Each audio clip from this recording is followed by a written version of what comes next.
the killer, bring it back.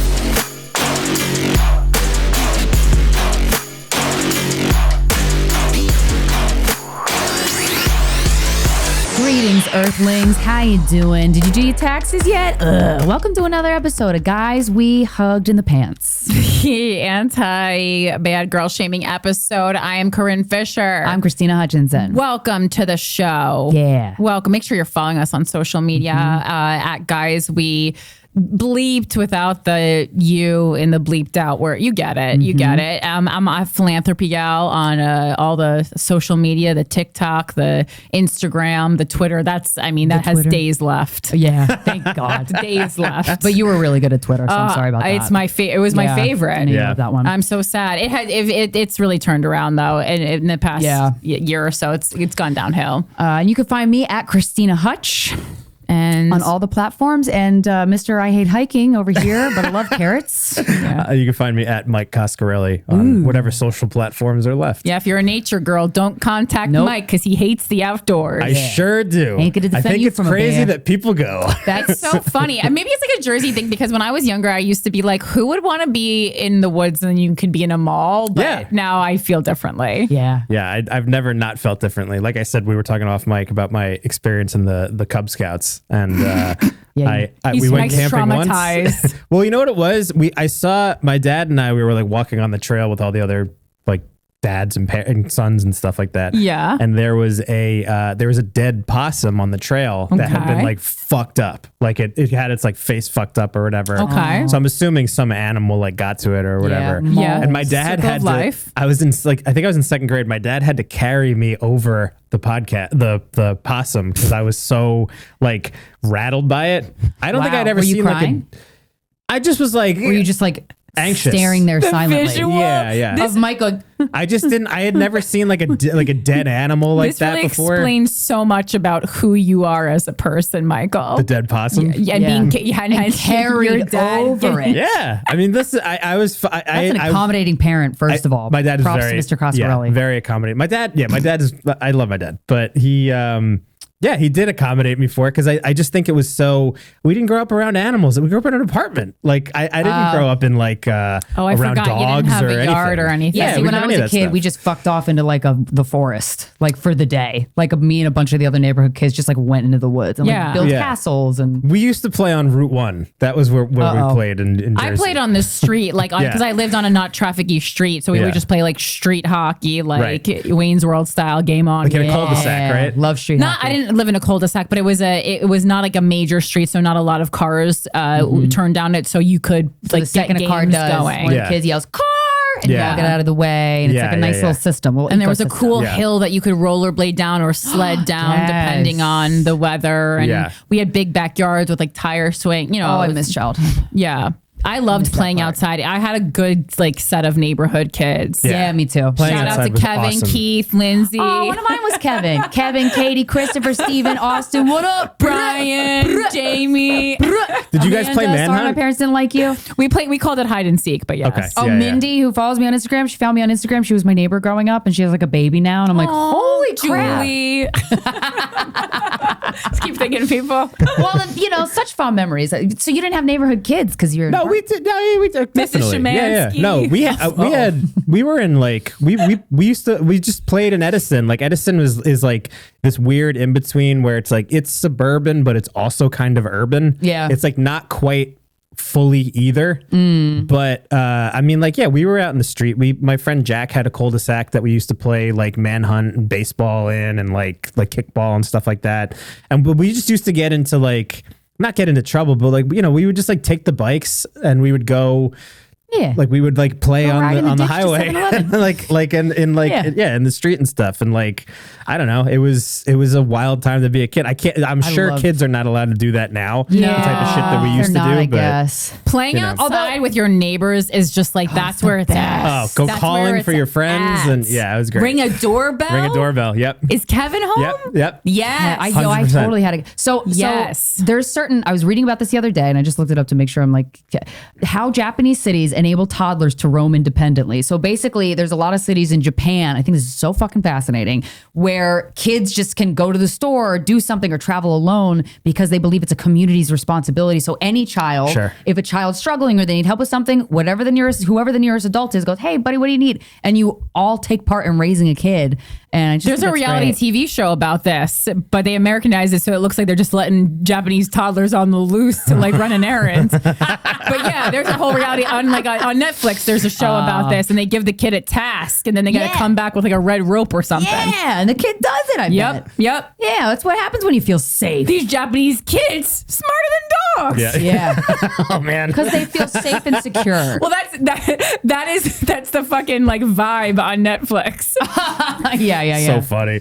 And then you'll watch a video though. Also, I think in Asian countries of like them giving a dog a basket with like a note in it and like him collecting oranges. That's also awesome. Yeah, that's so dope. That's fucking amazing. Think about carrier pigeons. Like in the during the wars, I could teach Alfred how to do that. Alfred would know what's up. I truly believe I could teach him how to do that. I miss childhood though because except for if you saw Katz's deli meat on the ground, then he'd get distracted. It's a big problem. Mission aborted. It's a big problem living in the Katz's in the deli neighborhood. Kevin eats everything off the ground. I can't believe that motherfucker doesn't have more stomach issues. Well, it's also like his nose is so low to the ground too. Like I can't stop him from eating a piece of Katz's pastrami. Yeah, that's rude. Could you? It feels like what? It feels like I got excited. I said, "You hit the jackpot, baby boy, buddy." All right, guys, if you want to email us, it's sorryaboutlastnightshow@gmail.com. This subject line says, help, he's afraid of bloody fingernails. Interesting. I saw this one in the inbox and it did intrigue me. I didn't read it yet, though. Hey, Corinne and Krystyna, loyal fucker here.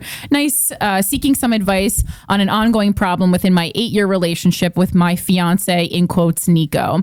We are both 26 years old and own a home together. All elements of our relationship have been successful through communication and understanding, except for our sex life. Well, that's a big one. That's a big one. That's the difference between a friendship and a relationship. You've been together since 18. So my advice, break up. Of course. It isn't bad per se. That's not how you spell that. The love of my life is described. But lacking the frequency I crave. It is evident that my sex drive is significantly greater than Nico's. I find that we only have sex when he wants it, 2 times a week. When I initiate, I am rejected 9 out of 10 times, with Nico saying he is not in the mood or tired. This is completely valid because most days he works in the city 2.5 hours away from home, waking up at 5 a.m. and returning home at 7 p.m. Oof, that's a long day. Sucks. However, I can't help but feel hurt when I'm rejected. A majority of times when he initiates sex, I will go along even if I'm not totally in the mood because, to be honest, I'm not sure when we will have sex next. Last night, I had reached my breaking point. I tried to have sex with Nico and he rejected me hard. Ooh, we were spooning and I reached around to grab his dick, to which he said, "What are you looking for?" I panicked and said, "The remote." Oh, no. Girl, you're just looking for that cock. After 8 years, this is how you speak to each other. This is just ridiculous. Just need to get a little more comfortable being honest. He laughed and I replied that I wanted to have sex with him. He pushed my hand away and said, "Not tonight." This struck a nerve and I lost it. I tried to be as calm as possible and explained, "It really hurts when you reject me. I feel like we only have sex when you want to." He validated my feelings but provided no solutions. He then said, "Can I be honest with you and you not get upset?" Oh, I love when the conversation starts with that. "I don't like having sex with you on your period. I wake up with blood under my nails and it's gross." Well, he doesn't have to finger you. Yeah, exactly. My guy. There's so many ways to avoid bloody fingernails. I understand and respect his feelings, but this did make me cry a lot, all caps. It could be my period talking, but I feel so disconnected from Nico because of this. Sometimes I feel that we are falling into the roommate rut. Any tips to help me overcome our mismatched sex drives would be appreciated. I have attached our pictures, one with our pup, so you can see how cute we are. P.S. Please don't tell me to break up with him. Well, Too late. But honestly, you've been together since you were 18, and 8 years is a long ass time. And I was joking when I said it initially, but now that you added that as a PS, that to me is actually saying you're subconscious. You think that you probably should, and you're too scared to. So, girl, you walked into that one. Yeah, and the thing is, the blood under the fingernails. He's using that as an excuse. I mean, it's like if you guys, he just might have a lower sex drive than you, and that's okay. It's really hard to not take that personally, but I think if you are invested in being with him longer. And it's okay if you're not, and then he's not, that's okay. I would say you want to like unlock his erotic imagination. And I'm absolutely pulling this from a lot of Esther Perel's books, but like ask him, what do you fantasize about when you masturbate? Like what's a sexual fantasy that you've had that you've been curious about? Alone. He might say that. Sounds like it. He might say that. Well, also the fact that you guys are both 26, I would be interested to know how long this differentiation in sex drive has been going on, because it's like, okay, so this has lasted 8 years. Is this a new thing? Has this always been just what it is? Because if it's a new thing, like 26 is a little young for this to be happening, because the male sex drive will dwindle, but it shouldn't be at 26. That's a little, and I mean, listen, the poor guy does seem overworked. Yeah. So, and I think if you're being a good partner, you look at it like, so what is the problem? If the problem truly is that he's tired and overworked, how can you work together as a couple? Yeah. Which you guys fucking love so much, so fucking work on it. You know? She's not wrong. Kind of, that's the thing. It's like, we all love being a couple so much, but we don't like doing any of the work. It's like, yeah, I also like don't like doing the work. That's why I'm not in a couple. That's so true. So fucking stop complaining and fucking work on the shit. It is a lot of work. And also too, I feel like he wants to have sex. She doesn't know when it's going to happen again. So she takes one for the team, herself and him, and has sex when she doesn't necessarily want to. I imagine that makes you even more bitter when you want to have sex with him all those times and he says no. I imagine there's a part of you that's like, can you just fucking do it for me? Like a woman. Come on. Yeah, like, is there a way that we can lighten Nico's load? Like, why is he working 2.5 hours away from where you guys live? Yeah, maybe moving closer to his work would help. I mean, as long as that's okay with you. He might honestly, like I feel like I went. He might be running away. I mean, why would somebody live 2 hours? That's like my dad does. What? Yeah, and that's a different conversation. But I think in this case, it's like there's a chance that let's get into it. No. It's just my dad is just like a worker and will do whatever. Yeah. And maybe this guy's too. I don't know. I think there's a chance that this guy is also like actually depressed, and maybe he's like unhappy when you're with depressed, his life. The horniness is the first sex. to go. Right. Yeah, it seems like you need to work as a couple to improve his quality of life, and then your quality of life will. And that's the problem with being in a couple, because your quality of life is directly affected by someone else's quality of life. Yeah, so think how hard it is to sustain a good quality of life when you're by yourself, and then add another fucking moron to it who's a man. Yeah. So he's going to be helping himself. That's true. Yeah. See, this is a problem. I'm just you're right. Mike is just validating it. And it's like, listen, this is, a lot of times I say things flippantly because it's humorous, but I really do mean this. And like, this is after many, many years of experiencing kind of metrosexual guys, because anyone who lives in the city is just innately going to be a little more metrosexual than a Midwest guy, young, old, whatever. Across the board, heterosexual men are not tapping into their feelings enough. And like, this includes good people who I truly believe can and will at some point, in their 55 maybe, be a really good, compassionate partner who is in touch with themselves. But in the meantime, while we are waiting, can you help us, help you, help the world? We're mad, okay? We're fucking mad about it. I was thinking about this the other day. There's a lot of men that don't have friends. Oh yeah, that's most of us don't. Wait. Not real friends. Whoa. That is fucked up. You don't got friends? But that goes hand in hand with them not exploring their emotions. How can how can you have a friendship when you can't even tap into how you feel about you? Right, exactly. And I'm like, okay, guys, and I was imagining, because I was thinking about like my partner now has so many friends, and it's like, oh fuck, that's like a really good, like that's now something I'm gonna. Like that's now a green flag for me and a guy. His profession also, I will say, lends itself to that though. Yeah. Artists, I feel like we are a little, we are more friendships are more available to artists because of how the art world works. And we're interacting with expressing our creativity. And that's a deep bond to form with somebody. Either way though, it has come to my attention really my whole life, because my dad was like this and my brother's like this. Guys don't have friends. And I'm gotta say, guys, like, my brother has friends. I'm sorry about what masculinity did to you, but like, and that's fucked up. But like, really, I don't know what, I mean, the solution is prioritize having a friend. I don't know. I think that life is fucked without friends. So we're Friendship talking. is like, Mike doesn't want friends. friendship is a backbone of a good life. It's not that I don't want friends or like men don't want friends. I think that I'm your friend, Mike. Yes, of course. You guys are both my friends. And when I say men need friends, I don't just mean with other men, but that's also important. But like men and women, but like have friends. No, but I hear what you're saying, Krystyna, and I think that like my dad is kind of in this category where he has old friends. He has friends that they like get together twice a year. Yeah. And they go to dinner and it's like families. But like I think that what happens is like we're talking about this guy who lives 2 hours away from his job and commutes or whatever.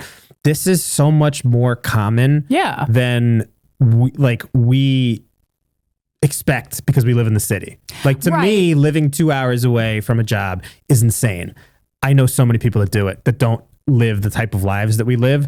And when you're doing that, like, forget the fact that you're going to be too tired to have sex with your girlfriend or your wife or whatever. But it's like that compounded over many years of being your life. You down your soul. When do you have time to have friends? You're going to be exhausted all the time. Well, I'm not giving the friends thing to this guy. That's not. I'm not telling. I don't know if this guy has friends. Maybe he does. Also, don't encourage their partners to have friends. I always do. I don't know that I disagree with that. I would tell my ex-boyfriend all the time, like, go hang out with your friends. Me too. Go hang out with your friends.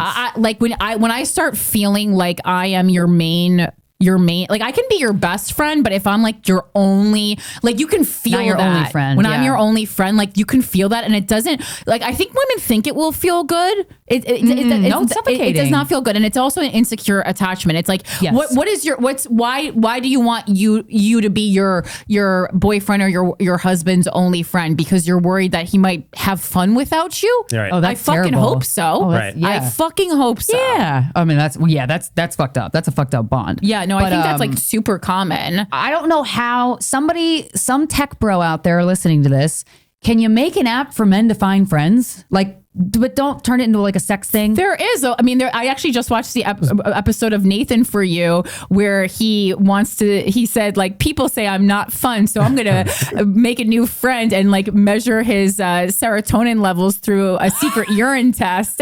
And so he puts an ad on like Craigslist or something and he finds this guy to be his friend and they just like do friend stuff. And the guy's serotonin level, it like goes like double and a half up and like the doctor comes in and she's like, you really are fun. Wait, that's great. It really was. But I think like, so obviously that episode is, for humor purposes, but I also think the beautiful thing about Nathan's show is it reveals kind of like the sad simplicity of human existence. Yeah. That's the fucking rub of that show and why it's so genius and why also people get so mad at Nathan. Like he's exposing or manipulating people. I'm like, he is just revealing what we already kind of knew to be true about life and existence. That's a good comedian for you. But yeah, I want men to have friends. You guys you deserve hearty fucking friendship, and it doesn't even have to be like talk to each other about things, like real things, not just like this playoff score. Men have plenty of friends. They're in the QAnon Facebook group. They're at the Elks Lodge. They're at the VA. Men are looking for friends in the wrong places, in extremism websites on the dark web, and that's not what we're saying to look for friends. That's where our friends are. Sure, you can bond over something intense, and that does feel good. However, go out with a guy from your work. Yeah, dude. Oh, have you worked with people before? Yes. Come on, we don't want to go out with them all the time. But we happen to have a very fun, exciting career. So the people we work with are lovely. So not lovely in that like they're great, good people, but like they're fun. No they're moral code, but great at a party. Yeah. We'll have any drug you want at any time. But well, fuck your husband. Yeah. Whatever, it's fun. Life ain't boring. But kill me. I was thinking about this last week. I'm like, man, it breaks my heart that men weren't taught to prioritize friendship, because I gotta say, friendship has taken me out of like deep black holes of depression. Like, it's just so valuable. It's such a valuable part of life. You need friends. You gotta have friends, guys. Go out there and get friends. Well, because we spend so much time also like in this like heteronormative bubble that we live in. The only relationship that we really prioritize is the romantic relationship. And I think part of that is like patriarchal because, you know, it's like women, you can't even open the door without a man, you know? Right. How did you even get dressed? But joke's on you, men. You're missing out too on friendship, the beauties of friendship. Yeah, you've pushed us into friendship by not calling us back. And and now we're over here having a good fucking time with our friends. And put a gun to my head. Alone, talking to no one about the game. I guess I'll just go with my friend because I'm alone. Yeah, and if it's friend with no S, you gotta get one more friend. A group is always great because then you get tired of one, you go to the other. You know what I mean? It's like dating.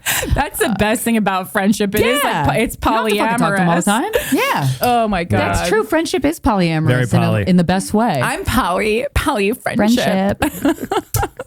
What are you doing over there? I'm sorry. We've been here for 4 hours. I have ADD. You're tinkering. Have we? Well, then maybe I'm sorry. Podcast producing wasn't the career choice for you. I'll get out of here. I was born to do it. Don't leave us. Anyway, I was born to do it. Anyway, girl who wrote us, woman who wrote us. It's like a Bob Dylan song. You guys are a cute couple. You have a very sweet dog, and sometimes it can feel like you are.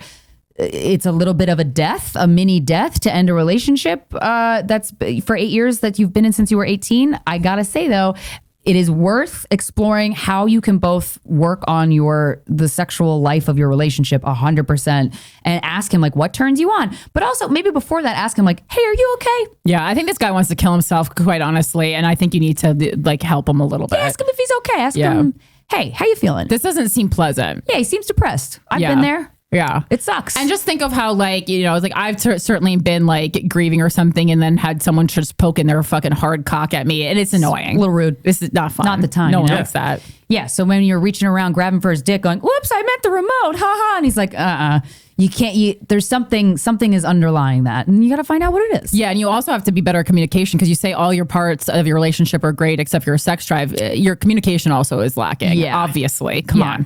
Yeah. And also, just a reminder to everybody listening, just because a relationship ends does not mean it was a failure. Okay? Thank you. Unless you don't get the dog. Oh, yeah, then it's a big failure. Uh-oh. Guys, come see us live. Okay, so I am in, if you're listening to this on Luminary, I'm in Detroit this Friday and Saturday at House of Comedy. Oh, right? the great club. Yeah. Yes. Fucking great club. I'm so excited. I've never been to Detroit before. I cannot wait. And then May 11th, 12th, and 13th, I'm headlining Helium Comedy Club in Philadelphia, Pennsylvania, my home city. I'm so excited. I'm going to be recording a live stand-up album the Saturday night of that weekend. So get your tickets at KrystynaHutchinson.com. Also, I do 4 times a month for $5 a month, a weekly Zoom on Patreon. For my Patreon, where we do group lamenting or just, it's real. I gotta say, there's more like straight guys on it now, and I'm like, oh my god, this is so cool. Like there's just like a lot of backgrounds now, and it's really cool. It's turning into something I really enjoy, and I'm very good at giving advice. And sign up for $5 a month at patreon.com/Krystyna Hutchinson. And Los Angeles, my new show Gash is at the Comedy Store on Wednesday, May 10th at 8 p.m. It's already completely sold out in like 7 hours. You guys are amazing. But just keep an eye on my Instagram. Follow me at Philanthropy Gal because most likely I'll be doing that again soon. Going to be in LA a lot more often as I've already been there a bunch of times this year. So keep your eyes peeled for Los Angeles shows. And then if you want to listen to me more, I have another weekly podcast called Without a Country, where I break down the news to little hors d'oeuvre sized pieces that you can nibble on. I make it funny. I talk about maybe some news articles that I pull that I think are really interesting that might not have gotten the main headlines. We talk a lot about domestic violence. It's a good show, and I think I've kind of really created news that people who follow me, I think, would be interested in listening to and engaging in. So that's Without a Country. Subscribe to our YouTube channel that is ever growing. And of course, it is available wherever you listen to podcasts, including Luminary and Apple, and all those things. Comes out now on Wednesdays, and that is that for the little pluggy plugs. But can I plug something? Yeah, I was like, do you want to plug your new studio? Or yeah, what? well, I just want, the studio's not quite open yet, but Mike Coscarelli Rules, my new old podcast is coming back. Yay. By the time you guys hear this, there will be an episode coming out or publicly an episode that's already out. It'll be Mondays. May 1st is the first episode. And it's just kind of, I'm going to call it a society and culture podcast. Oh, wow. It's I about love things that that for we you. do as like human beings. It's going to be interviews, talks with some friends, some bits, some fun. I think it's going to be, I'm very excited to bring it back. And I hope you guys I didn't know check it this out. was a reemergence. Yeah, I did. So one of the first episodes, I'm going to be talking about the reason why I stopped doing it, which was primarily because of the nervous breakdown that I had. You had a nervous breakdown? What? Excellent. We've So all we'll been talk about through that. one. I had one. Oh, Yeah. I've had many. Yeah. So check that out, please. Yay. All of 2022, I would categorize as a nervous breakdown. They for last me. longer than you'd think. Yeah, for sure. Yeah. Oh, yo, they do. And you really want to believe that it stopped. But Yeah. And then Nope. 6 months goes by and Yeah, you're like, man, I haven't been outside. scaring people on the subway. Oh, God. Yeah. Also, I've known when you like when people say how you doing, I go not good, but it's fine. Yeah. Yeah, you got to answer Get honestly. through it. People don't like that, you know. And Yeah. I They go, don't like the well, truth. I go, well, I didn't ask for your help, Right. Nor, Yeah. nor could you give it to me if I wanted to. That's part of the problem with the mental breakdown is Yeah. I realized I'm the advice friend, and that's Right. a very bad spot to be in. Right. So, Nobody's holding you down. yeah.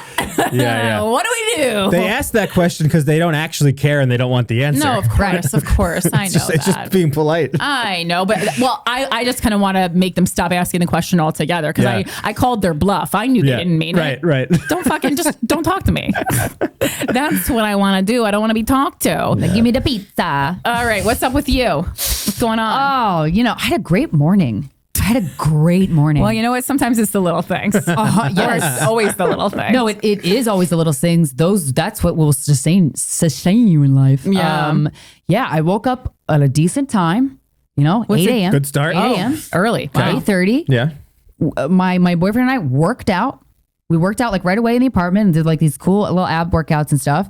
And then showered, walked Kevin, had a really good Italian cappuccino, this new Italian place by me, this cafe. It's like amazing cappuccino. They had a dog bakery in the cafe. That's cute. And I got Kevin like an ice cream cone and Kevin was so happy and they allowed dogs inside. It was just like, that was nice. The weather was nice. Yeah. And then had sex. That was really fun. Got my period in the middle of sex. It's a lot of things to do. I know. I've never had such a Before noon. I know. That's why I'm like, fuck. Look at me, Martha Stewart or whatever. Wow. But yeah, and then I got my period in the middle of sex. Oh, and I was no. like, whatever. We're all It's adults. weird that it started. Well- like usually the dick pushing it in makes it not come. Well, so when we started having sex, wasn't bleeding. And then there was a moment where I was like, I went down and then I was like, this tastes like a penny. And then I was like, damn it. That taste, huh? Yeah. It happens. Metallic. But, yeah, just had a nice, lovely morning that I'm like, fuck, a good morning. My bed was made. Like, there's certain things that I'm like, if these go this way, you're kind of setting yourself up for success. And I do not hardly ever have the time to do all of those things before noon. Right. How many days a week does your boyfriend stay over? Or do you stay at his place? Or are you seeing each other? He's redoing his apartment, so he's staying at my place mostly. okay. Probably like 3 or 4 nights. Oh, okay. We live a block away, so it's super easy to. Right. I was just wondering. Yeah, and also that's such a good move if you can afford it. Like to just live near each other. Yeah. but have your own space. I lived near my ex. It was great. so I nice. lived That's near what Woody two of my Allen exes. and Woody. I'm blanking. Mia Mia Farrow? Farrow did. Oh, that didn't work out. Yeah, well. That did not work That out. didn't work out well. I don't want. Yeah, that they used to example. wave. There were in the doc. They used to wave at each Yeah. other. Yeah. that's Central not Park. great. Yeah. Yeah, because And he then was fucking their child. Yeah, Well, yeah. yeah. He was busy. He needed He his owed her a own wave at least. He needed yeah. his little alone time. Yeah. Controversial figure. A little bit. Yeah, and I was having a conversation the other day about the movie Manhattan. It's a great movie. That's a fucked up movie. That fucked up, girl, but- that girl. I'm not gonna call her a woman. That girl that Woody Allen dated in that movie was so fucking young. It's almost like he was She's a telling high school us kid. exactly who he was. It's almost like through his art. It's almost like he was really exposing There's this emerging himself. pattern where men just say, yeah, you give her the Rufalin and the fucking on his album, and then it turns out, oh, yeah, he was doing that. Yeah. Yeah. It is really fucked up. And I was watching Pretty Baby, the Brooke Shields docuseries on Hulu. Someone recommended that, and I was like, I don't know if I can go through this. It's rough. It's Yeah. not. I mean, I'm two episodes in. It is odd how hot of a kid she was. Yeah, no, I looked at it. And but it's also like, funny I think she's a hot kid, but I'm like not trying to touch her. When in the preview, so you can think both. She's like, I was born with this face. Like it's a curse. Well, It's so honestly, funny. the way that, I mean, there's so many pieces of footage in that docuseries of grown men on talk shows going, now that's a beautiful girl, isn't it? Like to her face. And she's like, ha ha. Yeah, it's disgusting. I really do think, I think there's times where we kind of forget like how fucking weird things were from like the Not that long 60s ago. to like the mid 80s. Yo, not that long ago. Children were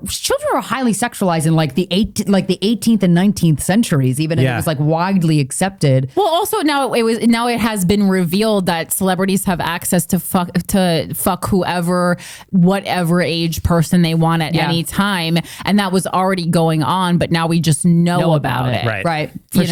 For sure. But they were also doing things like they were putting like Brooke Shields. What's the movie where she's getting like the mermaid one? That's the Blue Lagoon. Oh, the Blue Lagoon. Yeah, she got she had sex. She like lost her virginity to her boyfriend. Yeah, but isn't she like? I think she's like 16 in that movie. Yeah, right. And it's just like she's just naked on camera. Like that would be illegal now. It's probably illegal then. They just like didn't do anything about it. I think like no one said anything about it. But I'm like, damn that.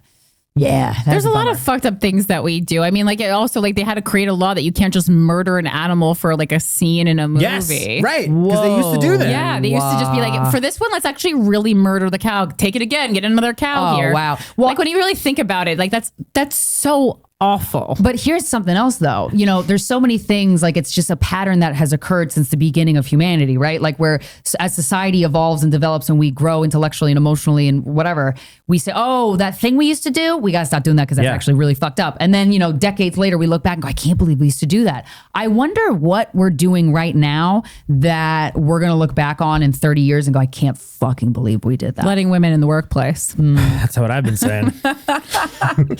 What if it's something like something truly, because all like these having things, kids?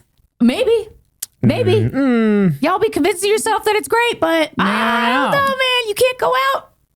I mean, I think some of and that's the main problem. You can't go out and do you shit. can't go out late. Yeah, that is actually that what parents have been saying. No freedom. I brought this life into the world, but I can't go out late now. I think some of the gender stuff is going to age in an interesting way, because I feel like we're kind of in the midst of these two generations that like there's one generation that doesn't understand it at all, like the fluidity of it, and then there's a new generation that seems like they like completely but here's what I grasps it and is like cool, like completely going accepting. off of that, I actually think like to identify as non-binary, to me, I'm like, that makes so much sense, because you're like, yo, fuck all the give me the Barbie because I'm a girl thing. Like I genuinely loved Barbies as a kid. Who's to say I wouldn't have loved Tonka Trunks if I was should be given them? eradicated to begin with. But it is fucked up that like I was trying to do a bit about this, but I'm like, yeah, it's not bit worthy. But this concept of like giving little girls as a present for their birthday a baby doll, gifting them motherhood at 3 years old. Here, take this stroller and push a baby in it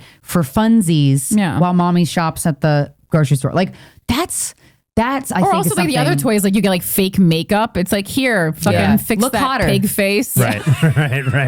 Yeah, so I'm like, oh, that's probably something we'll look back on and go, oh. And also too, you know, going off of what we said earlier, like just the masculinity, man, is so, it's been so, the version of it that's been served to men has just been so fucked for so long. So guys, go out there and get friends. I think about that often. Yeah. That's true. I want all men to have friends. Yeah, because I think that men are evolving emotionally, but it's still, there's just still so much stuntedness in it. And like, again, this is coming from me. I'm like stunted for a woman and still just fucking running laps around dudes. And that's scary. That is scary for knowing what's going on in my head. Yeah. How are you? Bad. Oh. Don't, okay, when you say aw, it's like it wasn't aw, it was tell a joke. I mean, just it's just kind of like acceptable now. It's just like no part of your life is going well. But I also like the Knicks, I don't want to say that because then something could obviously always go worse. Of course. So let's just maintain this right now. Yeah, right. But maybe this is your third quarter, and then in the fourth quarter, hopefully, we're coming Michael. back. Hopefully, Mike. Yeah, that's what we're hoping for. Or God is playing a trick on Corinne. That's fine. You know, sometimes it's like so many things go bad, and you're like, okay, I give up. Like, That's what okay, happens, you yeah. fooled me. I'm calm about it now. Yeah, Because you go, it's just okay. That's fine. Yeah. Yeah, right. You know, That's what it okay. is. All right. Yeah, what are you gonna do? What are you gonna do? There's only so much in your control. Yeah, and then I also just I keep asking people questions that they don't have the answers to. Like no one has any idea like what their purpose. Like I just get answers like having fun With the purpose of life? Yeah, there's no one knows. I mean, I say it's to love and be loved, but you know, that's just no. That's my. Yeah, it's like I think the answer is probably like that you have to create your own meaning and then you know live by that. That sounds right to me. Right, but it's just like you have to boldly pursue your own meaning and go against the current of everybody else. Right, but it's just like I just like sit or like I'm like in a car and I just like go. You're like I was like going to my store and I'm like it's a Popeyes and a Subway and you go, okay, so like I know we need to eat, but then we also like created this world where we all have to work nonstop so that we can eat. Yes. And I know this is like a lot more capitalism. And then so just like all this shit is just exists and it just nonstop exists. Right. And none of the people who work at these fucking places are happy. Right. And then we just like go to work and then we come home and then we're too tired to have like meaningful relationships. Like what? Right. Just and what's the point? What are we all doing? 100%. What is the point of all this thing? That's why I think the little things are where you should derive joy. Like the little things, truly. Right. But it's like, okay. Be in awe of slicing open a lemon. Sure, but then it's like, so I was just like brought here for however many years to have to then find joy in slicing a lemon. Like, kind of what was the whole point then? There has to be some kind of a larger lesson here. It's not all just like, you know, it's like, I think that's more like finding joy in the little things to me is more like of a coping mechanism for human existence. And it's like it's appreciation, it's all these kinds of things. But it's like, okay, so it's like when you think about like, and then you think about a day or like things that bring you joy, it's like, you know, going to a concert, going to a movie. It's like, oh, you mean distractions? Yes. Wait. Yes. But if your distractions bring you happiness, then they're a necessary part of your own health, emotional health. But why am I working so hard to be happy? And then for what? To be happy. That in itself is not a thing. Corinne, welcome to the dark side. Just walking around being happy is like not a thing. It's not. What are we talking about? That makes Happiness no is sense. fleeting. Well, of course, it's not. It's not a permanent state. Moods are fleeting. Contentness is a more permanent state, and I get it. Okay, so it's like okay, so. Half the shit that we're doing as humans is just expending all this energy to cope with being alive. But there has to be a greater purpose to being alive. Nope. And what is it? There's not. Well, but to me, it's insignificant. Again, this is a very, very, very old question, and I'm not the first person to ask it. Obviously, as you can see from books. The thing is, it's not about having a purpose. It's just about. The alchemist you have to be here no matter what. I mean, you don't. I mean, I guess you could. You can opt out, but like kill yourself if you want. But like, why really do that? But then if you go and say, okay, so then can if you be go, pretty magical and lovely. That's the thing, right? I'm not saying that it can't be. I don't disagree with that either. Of course, there are magical moments and amazing experiences and all this kind of stuff. I don't doubt that. But it's just like. I think part of the problem is that we as the species have convinced ourselves that we are much greater importance than we are. Yes. And so that puts a burden on our shoulders that we should be feeling more, achieving more, etc. And then if we kind of all just toned it down a bit and we're just like, oh, we're kind of just like, we're just animals too, who are just like eating, fucking living. Yep. That would be possibly better. Yeah. It's just that we're in the unfortunate position of having to think about these things where I don't think other animals do. I think other animals just they don't have existential crises. Yeah, they do their thing. They eat, they shit, they fuck, they do whatever. Sounds great. They like kind of enjoy it. Like think about what your dogs do. I like, know.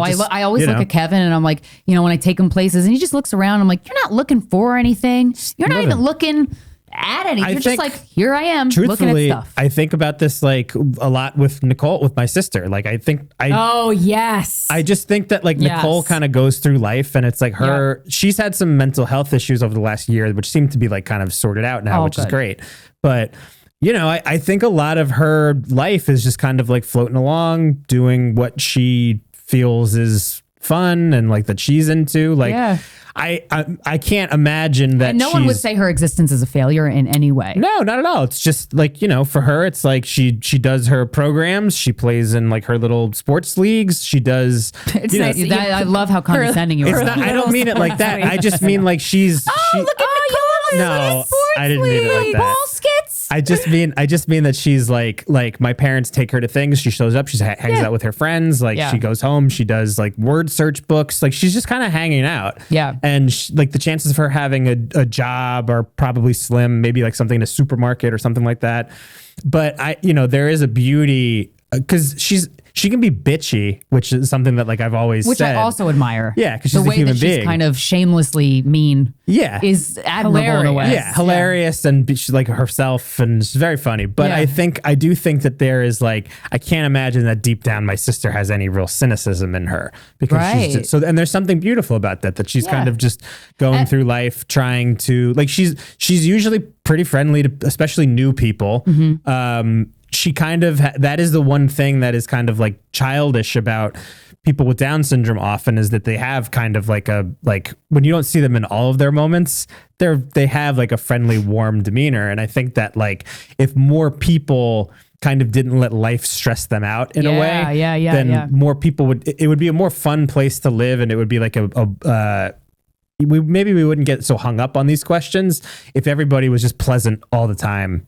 And it's just hard to be like that because life's hard. I would still be like, okay, this is great, but it feels a little meaningless. Yeah, but it is meaningless. Maybe meaning is what stresses us out. I think that you're right. Yeah. Well, yeah, I mean, that's like the plight of humanity. Yeah. Right. So what can we just toss out meaning? But then you think, well, it's like, well, I've been given this brain, and I've been given, and like we've been given the tools to work this brain to get to this level to ask this question. So to me, it says, no, there is a reason that your brain and so many people's brains throughout history is asking this question. Well, but then also I don't understand why it's like, okay, so then on the flip side, if we just all agree that it's all kind of meaningless or fleeting or futile or whatever, it's like, well, then why are people so fucking like indignant about having to have kids and like keep humanity going? Like it's people are so this is so important to so many people that we can't let this species die out. I think they say that, but it's more of like a biological force that they're just allowing to pass through them of like wanting to procreate. It's like it's an animal instinct wanting to procreate, and I think they're labeling it as that. Right. But I think they're just allowing their animal instincts to take over, which I think is a beautiful thing. That's also though why I'm so into mediumship and the afterlife and aliens and like what the fuck, because I'm like, what the fuck is up? Like what's going on? Like what's the real story? I feel like I don't, there's so much that we don't know because we base off of like what we can see and all this evidence and stuff. And I really think that the evolution of humanity is, I think some people were brought on came to this planet and then were brought here to help further the evolution of humanity, like just emotionally, and just put more love into our day-to-day fucking lives. Again, though, and the self-esteem and awareness, and but that is like the it's very advanced. These are questions that we're asking that people have been asking for a million years. Yeah, of course. Tell me in your mid-30s without telling me you're in your mid-30s. Yeah, right. But I mean, like, I don't know. Corinne, I'm with you. I do personally think that life is pretty much meaningless. It's just like, I think it's also what's making me extra angry is like the extra, like the people trying to bullshit me about it. Oh, right. Because they're lying to themselves. So it's just like, maybe if we just all stop, I fucking hate bullshit. I hate it. Yeah, for sure. And I think if you don't feel like things are going particularly well for you and you're not particularly happy, then I think it's really hard to see through the fact that life can still be meaningless, but fulfilling. I always thought these things. I thought these things too, regardless of your circumstances. Yeah. It's like it's more just like if you're doing something like you just distracted from the meaningless. Well, and even so, you can also consider any goal, career goal, personal goal, physical fitness goal, a distraction from life. Well, for sure. But then it's like, okay, so then you like achieve these things, and then you go, okay, but what was the point of me achieving these things? To prove to yourself that you could. Yeah, but it's like, to go, wow, that was. But also, it's in the trying and the doing, and you know what I mean. The moment of accomplishment signifies the end of that journey, but it's the whole process of it that's the more a lot of the valuable things though that I'm learning are not positive things. Like they're negative things. Like I feel like a lot of the achievements I've had have actually only reflected more negatively on humanity. So I think that's the issue. Your achievements have reflected that. Yeah, like what? Like the success of Guys We Fcked, I wouldn't say is a negative reflection of humanity. I would. Well, but we have this conversation a lot. It's made my life worse and your life better. Well, because I didn't need to have all this I just gave a lot of people good advice, and then they fucked my boyfriend. Like that's like what happened. Right.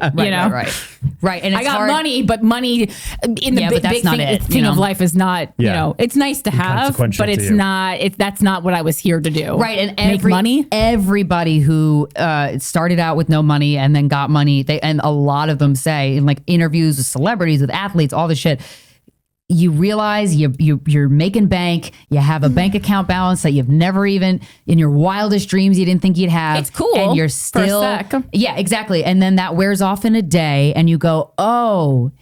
It's not the money, it's me. It's life. It's how that's not the thing. That's not it. And I was so distracted and tunnel vision to get this thing. I think money is a pretty common thing to like be tunnel visioned about, especially in America. And then you get there and you cross the finish line and you're like, this sucks too. Like it's in a different way, certainly less stressful to have money, but like, my God. I mean, on a day-to-day, yes, I certainly don't want to argue that it's like easier to be poor, but it's also like the way it does change the way people see you, what they expect of you, and how you can trust people, which is certainly not an additional issue that I needed. Yeah, see, that's where being naive is awesome. 'Cause Yeah. that shit goes over my head. I don't even care. Yeah, because I mean that completely I don't changes. give a fuck, dude. Being naive, Use me, ignorance bro. rocks. Yeah, I love it. Well, I I don't think give a that is shit. some of the problem. It's just like I just keep learning more because I'm spending, you know, like a lot of time alone, basically. Yeah. And then you go, this. But see that, Not yeah, maybe great. that's not great for your mental. You got to like do things. I do things all the time More. with other people, and it's actually like, I mean, like Makes this it is worse. I am full through like it's like a shedding like almost everyone I know at this point. Shit.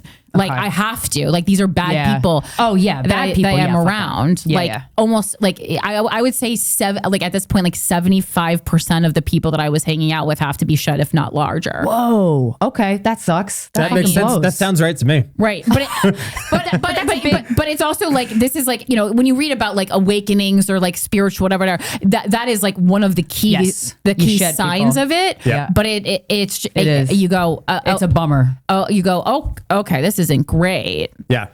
It sucks, but Not I mean, great.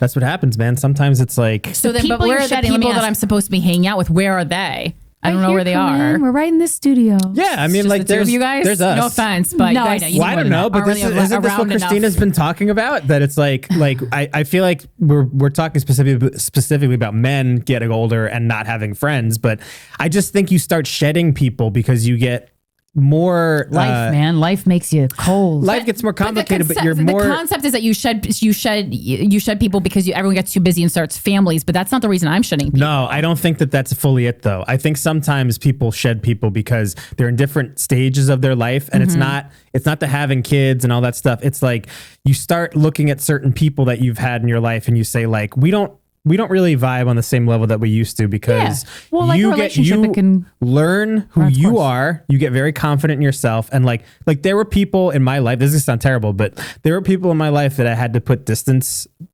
between in the last like year or two because frankly I just thought that they were much dumber than I was. Sure. That's And not terrible. Well, I just But it if feels it mean to frustrated say. you- Well, and they're not, Yeah. Of course, but they're and not you don't working say- to learn more or be Right. smarter. Right. Yeah, and so that's- if we're not on the same track, then we can't like I don't hate these people, but they just can't be as close to me as they were. Yeah, you no, know? I got to be honest. Like, when you have friends that you're like, fuck, I respect what you do. I love how you do what you do, and you go after your dreams or whatever the fuck, or you're just like weird and fun and whatever. Like that's paramount to a good life. Like having good friends. Yeah.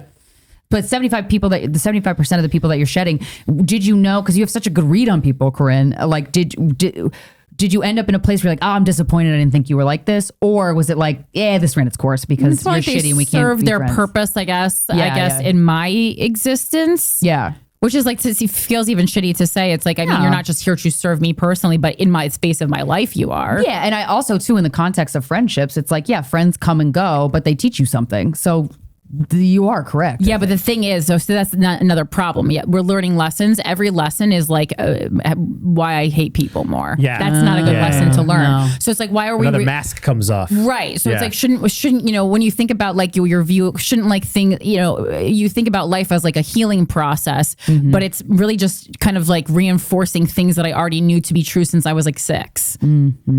Yeah. So that's not healing. No. I think that I don't think we're gonna figure out the meaning here, like in this we might. conversation. We're cracking but it. Well, We're obviously, starting to no crack it. one has. I just We're think it's massaging the topic. I mean, some people like, I think would argue that they have like a monk or something, but I I just think you have to find whatever works for you without fucking with other people too much. And I think meaning is always just sort of self-imposed. I don't think there's any actual greater Also, I meaning. feel like how fucking human and narcissistic that is, though. To be like, the meaning is whatever you decide it is. That's wild. That's such a human thing. I wouldn't say the meaning. I would say your meaning. Yeah, like that's even crazier. So your existence is just to serve you? That's crazy. No, it doesn't mean that it's necessarily to serve you. I think that there's like... I think a lot of people's existence is just to serve them.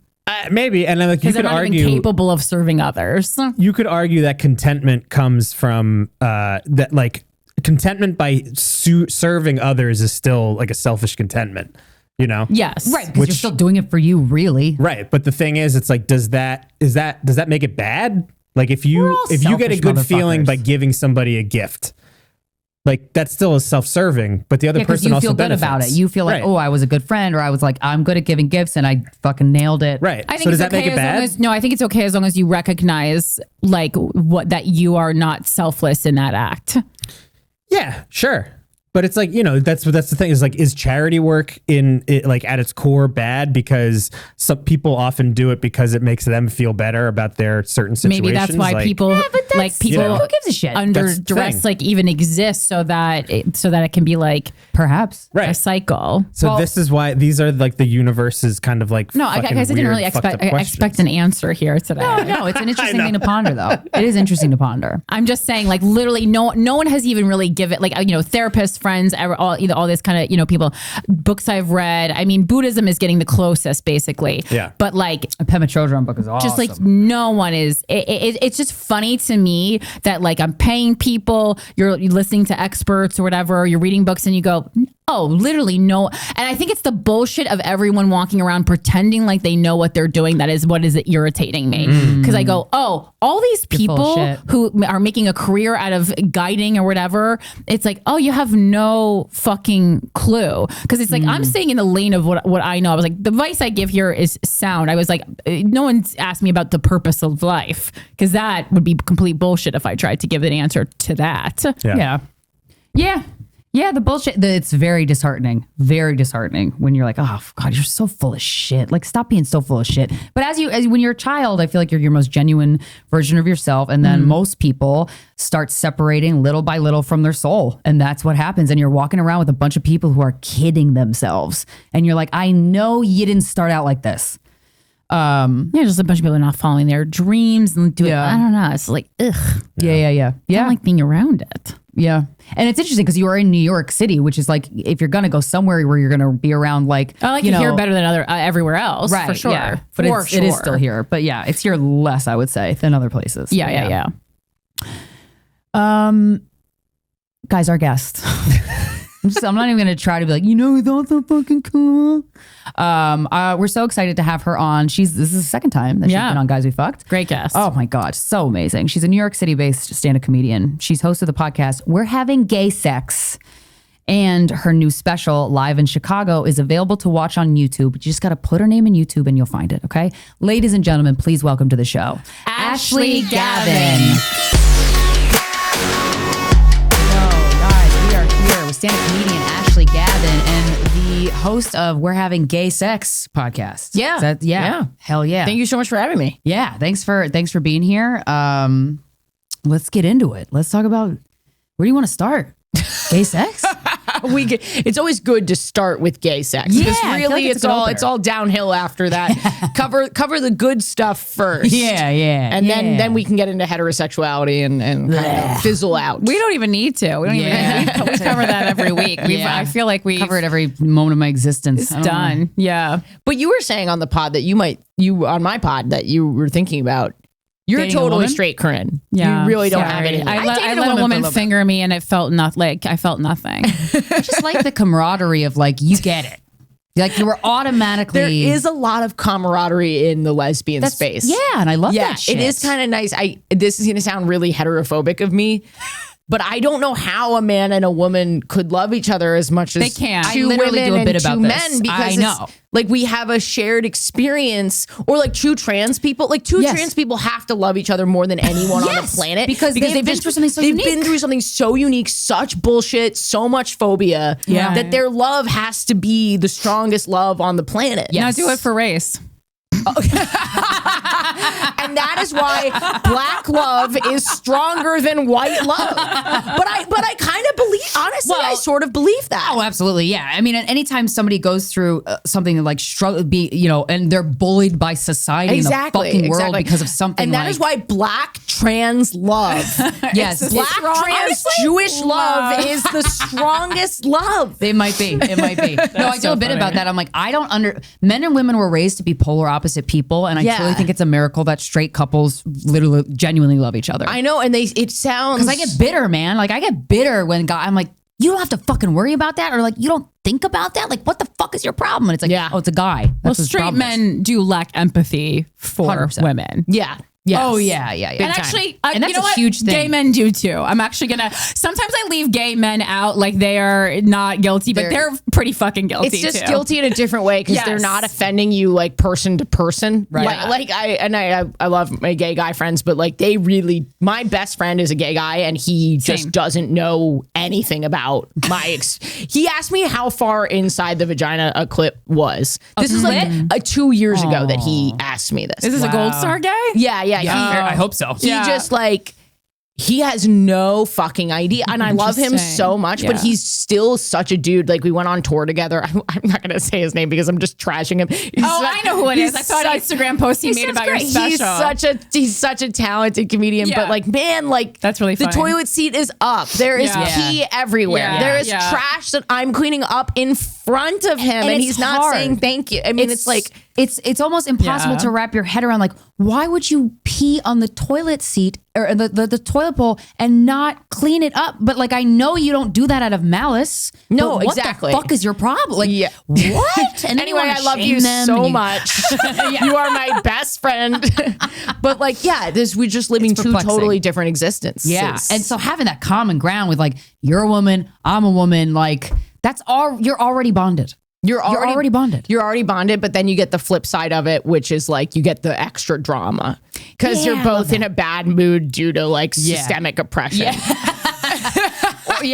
PMS or like, somebody treat you like shit that day. Yeah, for sure. But then you don't you have the camaraderie in that as well? I think so. But I bet the fights are more intense. Well, the woman that I'm currently dating, my girlfriend, currently dating, that sounded so. No, I love her. We're planning to get married. We've like talked about it. Yeah, I love her so much. It's great. But we don't really fight that much. But it's because of her. She's an angel. I'm the worst, and she just is such a stabilizing, grounding. How long have you been together? She's bisexual, so maybe that's what it is. That's interesting. Is this the first bisexual woman you've dated? No, I've dated like a lot of bisexual. Kind of my thing. I'm a little bit of a problem. Yeah.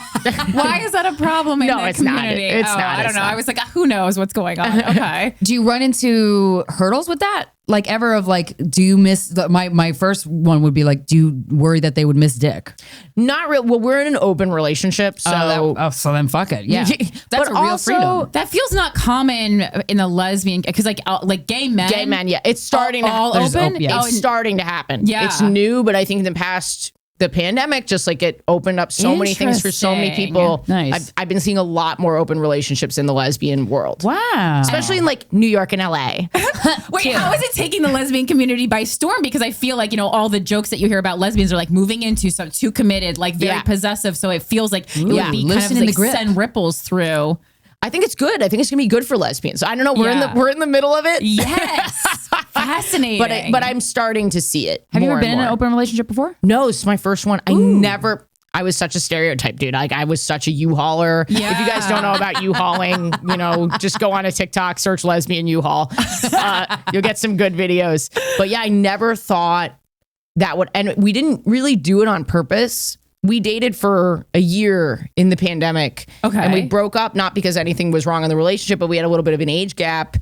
my career was keeping me very, very busy at that time. Age gap? I love 8 years. You're older? Okay. Yeah. Okay. I'm 35. She's 27. Hell yeah. Do it. But when we met, she was like 24. Right. Oh, so at the end of that, yeah, exactly. At the end of that year, she was like, I'm newly out. I'm moving to New York. I want to have this time. Yeah. And that's good for her. And how, exactly. How could you possibly be like... That would make me love her even more, though.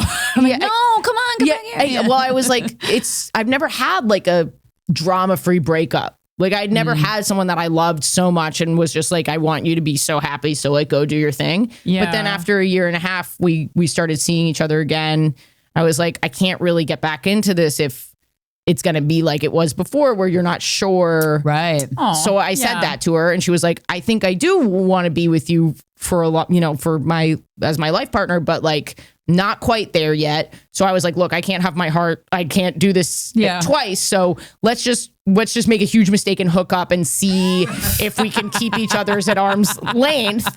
And that huge mistake turned into an open relationship and it worked really, really well for us. So there's this thing that this word that Dan Savage introduced to my vernacular. I love that you guys are always talking about Dan Savage. I love him. I know, and I've learned so much through you guys. He's put so many things together for me. I'm like, because also too, you need an example, and I think Corinne serves as an example like this for others, and certainly for me in my life of like, say you care about something that you're like, I wish I didn't give a shit about that. It takes somebody else not giving a shit about that exact same thing for you to go, it is possible to like live your life and not like be soaked up by jealousy or whatever. Yes. The word that he introduced to me that I just love and I think about a lot is compersion. Compersion. I fucking love that word, and it's this idea, and I was like, ugh, when he first introduced it to me, but being happy for your partner getting sexual gratification elsewhere. Yeah. Like not only are you not jealous, but you're like, I love that. Yes. Yeah. You're getting your needs met. That's awesome. I think I first had it weirdly when we broke up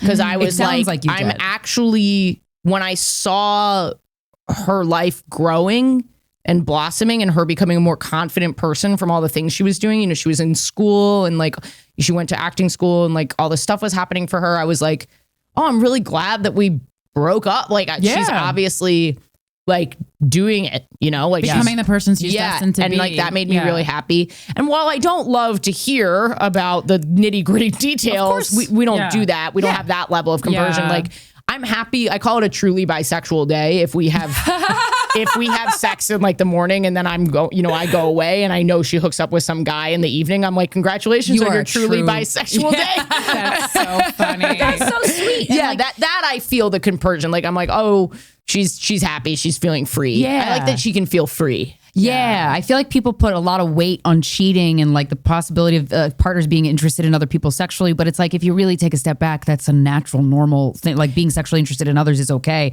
And then when you take it a step further and you're like, wait, I could be okay with this. Yeah. What a fun life that is. Yeah, it's a lot less stressful too. Yeah. Like if someone flirts with me, I don't like, I'm like, oh my God, did I like hurt my girlfriend through this tiny social interaction that's like totally normal? No, I didn't. So yeah. That's actually the biggest mind blow of it all is like, I don't even care.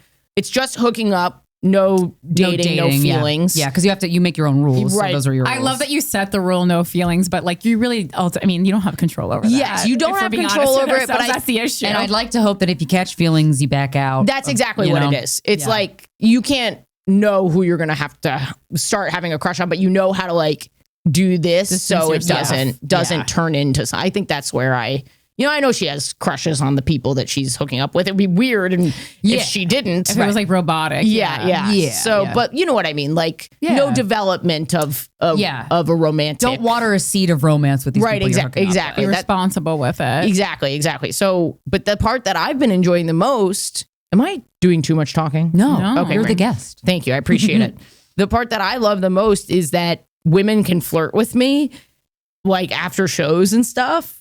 Or just like in my life, and like I don't feel guilty. Yeah, like you don't have to. Yeah, you really mastered being a female comedian because that's the key. You have to be a lesbian. You have to be a lesbian. That is the key. It does not work for straight women. It fucking doesn't. And because like all that, like we'll have like guy comics on the show, and they'll be like, "You're not getting dick after the show." No. Why don't they get that? What I just like. I don't know. People Actually, hate female comedians. Yeah. yes. Yeah. It's the That's what we can all agree on. Yeah, you 100%. You don't get fucked. You get a death threat. Yeah.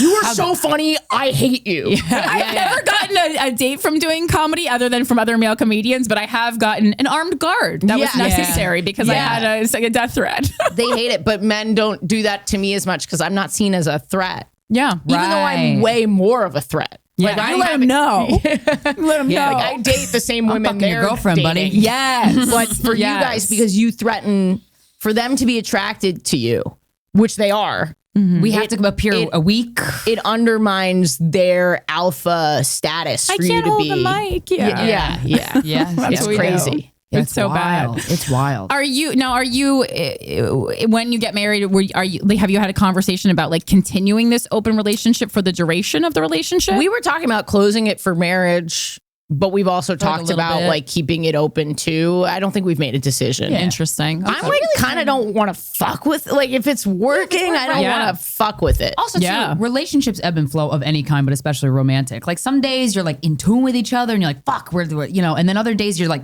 you totally rub up against each other in a bad way. But it's also like, your relationship evolves. And I feel like I've heard of a lot of couples in open situations where they're like, let's for like a year, let's just be close. Let's just like come back to each other and appreciate each other. Yeah. But also, I imagine you're on your toes more in an open relationship in a good way.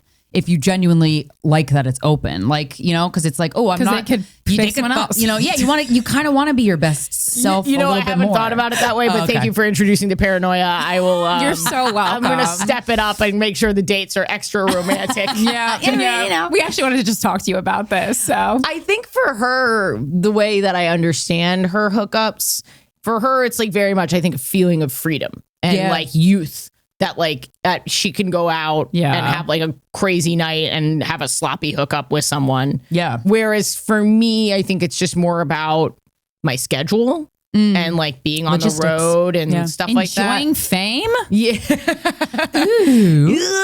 Yeah, do it. Don't sell yourself fame and short. sex go hand in hand in a way of like, like you get, it's a similar type of gratification you can get when you're like slaying puss and slaying the I want to be clear. road. I'm really not. I'm very tired.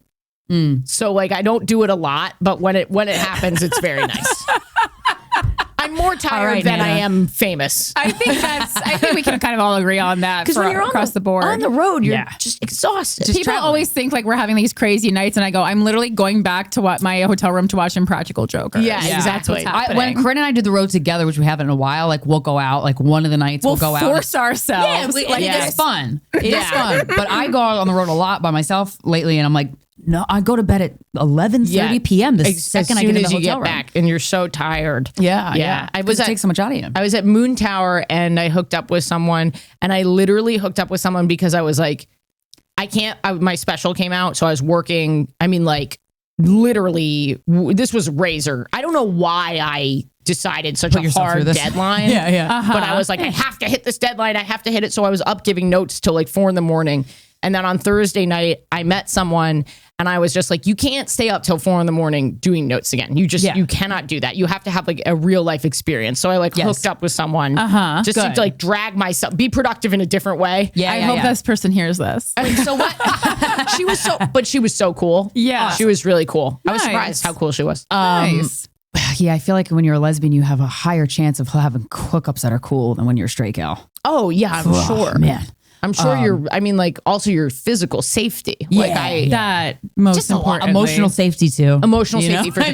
I mean, lesbians can be assholes though. Oh yeah. In a very sophisticated, scary way because women can hurt you so bad. I was gonna say, I feel like I would be hurt more by a woman's wrath. Oh yeah. And I have been hurt more by women in my life. They'll just say something that will lodge a splinter into your brain that you will never ever get. I've had a few hookups where a woman has said something to me where I'm like, I don't think this is true, but it will stay with me forever. like about your personality or body? Yeah, like my personality. What? Yeah. In a hookup? What'd they say? I'm trying to remember exactly how she phrased it. What's the one that haunts you and plays in your head like a nursery rhyme? Well, I have one thing an ex said to me that I'm like, oh, the second the words left his mouth, I'm like, oh, ouch, motherfucker. Yeah. Wait, what? Tell me. my ex-boyfriend Steven was we had just gotten back from visiting my parents' house, and my dad's health was very, very poor, and I never eat. I'm not an eater. I don't eat a lot of food, but like I don't eat unhealthy. I wanted sesame chicken, and he goes, "Oh, you're gonna die early just like your dad?" I'm like, holy fucking shit, yeah, it was dude. rude. Oh, that's rude, but it's Over just, sesame chicken? but it's also just like doesn't make sense knowing you. So I wouldn't even be like, I would be It like, really hurt at the time. Even I knew it wasn't personal because it's like a fucking food order. It was all him, and I knew that. But I'm like, I'd be like bitingness of it. He intended to hurt me, and I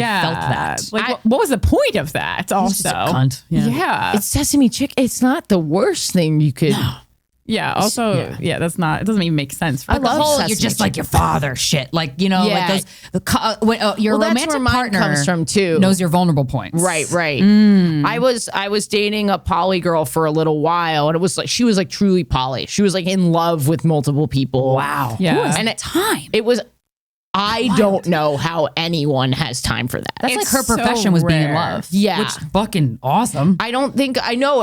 I don't think you can be career ambitious and like having multiple deep loving relationships at once. I mean, like agree if you're with doing you. it, power to you. I just don't know how I would ever do it. Yeah. But mine comes from my parents too. Like my mom, like I have a lot of guilt issues, and like this. I was just really struggling with. Are you okay? Mike's drunk over there on baby carrots.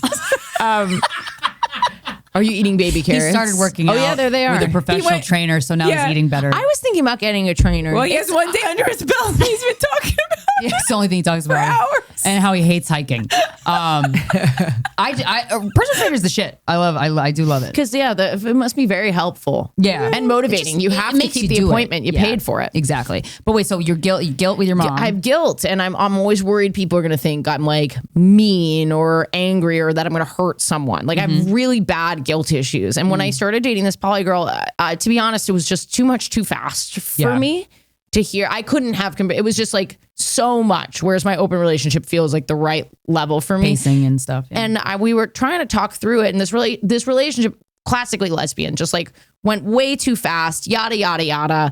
Like. Plus the open, like her being in love with other people, I was just like, But you were just not, because you were no aspect of it was poly for you. no, except for that I was like, I don't even remember if I was hooking Were you up with other intrigued people or something? You're like, I don't know. I was obsessed with this girl. I mean, like I was like so one of those, into like, her. yeah, I don't care. You're poly. Yeah. What No, are you doing I tomorrow did. night? I did care, and we would try and talk about it. And she said something to me. She was like, "It feels like you just really want me to feel your anger," and I was like, "No, I don't know. I don't want you to feel my anger, but this is something that I'm struggling with." Sure. Yeah. You know what I that mean? You need to talk out with the person that you're and I seeing. just like I was doing my best to try and have these constructive conversations about polyamory that I had been, I consented to it, threw myself into. She's in love with like 4 other people. Wow. It was just like super poly. she's so poly. her heart's huge. She's the most poly person. She's Polly Pocket. I can't believe I hadn't thought of that. Yeah. But like That's such a great millennial joke. fucking love Polly yeah. Pocket. And Gen Z, they're new, but they're bigger now. She's not pocket size They're not anymore. pocket It's not size. Polly I mean, they Pocket were then. very small. Yeah, no, but okay, so it's like Choking so hazards. Polly Pocket is like fucking body positive now. Oh, thank you. We're good. I want skinny Polly. But I mean, you couldn't even tell they were so small. They could have been any weight. Yeah. But like, yeah, I mean, the way she said it to me, it felt like she got to that point in my heart and my soul where it was like the guilt. Yeah. I was like, I don't want you to feel my anger, but I do want you to know that I'm struggling. I'm trying to communicate. Yeah, you want to share. Yeah. So that really hurt. I know it doesn't sound that dramatic. No, it is. But Well, for me, it really To be in love with whatever your somebody sore that spot like, is. that doles it out to more than just you. Like that's It was a major adjustment that I willingly committed to, but did so too fast. Yeah. Didn't know what I was getting into. Yeah. Did you grow from that? Like, did you, or were you Did I just grow? damaged? You know what ended up happening? I kind of had a reality check with myself that something, I don't remember exactly what it was, but I was like, this is too much. I need to like pump the brakes. Yeah. This is not, I'm not the best version of myself. I see this going the wrong way. And I like navigated my way out of it like peacefully without a big conflict. And for me, that was the thing that I took away. Like the ability to look at something before it got really truly toxic. Yeah. A therapist once said to me, she's like, Krystyna, the house doesn't have to burn down for you to end something or back out of something. I'm like, wait, what? 100%. It doesn't like, but it's so interesting because I struggle with guilt too from mom stuff. But that the way that seeps into your everyday, experience and just how you are in relationships, it's almost like you're so used to being stressed out that you seek out situations that will stress you out before you even ask yourself, do I want to fucking be here? Yeah, exactly. I don't think I want to be here. Yeah, exactly. There's so many times like a guy will break up with me and I'm like sad, but then I'm like, I didn't like you. Yeah. Why am I crying? I'm Yeah. like, what the fuck? Like your emotions are just not out of whack. Yeah, that's exactly what it was. And I was proud of that. I was proud to like have a situation that like could have been toxic. And I just was like, no, I'm not going to. I'm not going to do this. And was she like fine because she had 3 other people she was in love with? Like, what's honestly, it like? She's probably never heartbroken. She did not seem to care nearly as much as I thought she would, and I wasn't upset about that. I was relieved that she wasn't really because then you it was want a like big drama. No drama exactly. I was just like great. Maybe she felt the same way. Maybe she like was like this is too much. I'm glad this girl is doing this. Well, that's also how you know that you didn't like her enough because like if you feel relief that they don't care that much, right? Then it's like, I don't think I've ever felt that. Yeah, I'm like, you didn't miss me. I feel relief when I didn't like the guy that much that it's not going to be an issue, and then I feel sad if he doesn't care enough when I break up. This was because I've been like in some super toxic relationships, and I think I was just like very relieved that this was not going to go in that direction. Yes, and it's like a little unsettling how good in quotes a toxic relationship can feel. Oh, bro, it's addictive. Like on top of the world. It is an actual drug. Can you expand on this? Drugs? No. In my stupid little addictive brain. Wait, are you an addict? Well, I don't drink or smoke or do anything. It runs in my family. You know, my dad was sober. I just totally. Yeah, but I know I'm addicted to work. I've been addicted to love, like codependency. Well, and addicts honestly, always find something else. I've never met an addict who stops drinking and then is not addicted to something else. They always get very into fitness. Yeah, you know? Exactly. Exactly. Like, okay, I don't have that, but like my work is and right. That's love. fulfilling. Love. Yeah. So like what thing like what do you know like the red flags for toxicity now? Are they clear to you? Yeah, I think like it's hard to say because in objective, clear terms to anyone who's listening. Yeah. But I know that if I'm like craving the person, like a food. Yeah. That's not good. Yeah. Like even in the beginning, like my relationship with Jen, my girlfriend, like it was such a slow burn that like built and like it's like a secure attachment. So when I'm craving this person in a way that like fear is involved or like overindulgence is involved. Yes. Like that's a little bit of something that I'm like, so you just reground yourself. I have to be aware, even if the person is great, like there's no reason you can't let this kind of build slowly despite this feeling. And you got to hold your own hand through it. You have to hold your own hand through it because you're like, this is not how I'm used to moving. But I guess we'll go slow like normal people exactly. Like normal people do. Yeah. I think that's one of them. And, just like going through the steps too fast. Like you can give someone a key to your apartment too fast. You can say, for sure. I love you too fast. Even if you really want to say it, you can do all those things. But the thing is like, I feel like every couple that says I love you, they've wanted to say it way earlier. Yes. Both like, you know what I mean? So it's like, can you say I love you too fast? Yes, Krystyna. I think so. Because I think I can't. It's not that the feeling is wrong. I'll ask about a follow-up story for this in the intro, but I just love it. I don't know. What's the fastest that we've all said it? Oh, bro. Like a month. Well, I felt it like.